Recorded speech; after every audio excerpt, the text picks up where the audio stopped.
What actually happened is this storm came in and stalled out and dropped record amounts of rain and water on this area, which already, as we know, has a lot of water.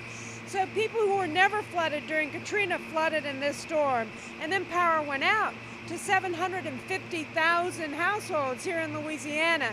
Well, that's a big job for Entergy to actually do to get people's power back up. And then with water sitting so long, there was a lot of damage to the electrical grid, and not just the electrical grid. We had a generator to get our communication systems back up, but our AT&T lines were also damaged with the water. So that created a lot more damage than we anticipated and thought about with this storm.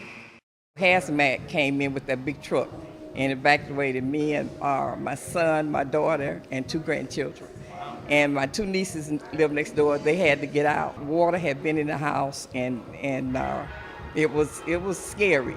Our service area is 23,000 square miles and encompasses parts of Alabama, Florida, and Mississippi, all of the coastal portion from Panama City, Florida, to the Louisiana line, so about 300 miles of coastline.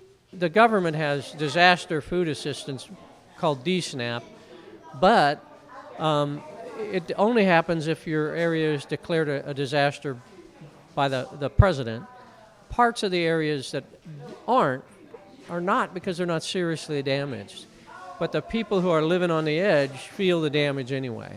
And that's where this kind of operation falls in handy. We have the challenge of having an area that is mostly wood production and not farming, so there's very little. In fact, there are no large food distribution facilities here that we can lean on to get food in emergencies. That's, of course, why we depend on Feeding America and all the companies that help us in disaster handle this for us.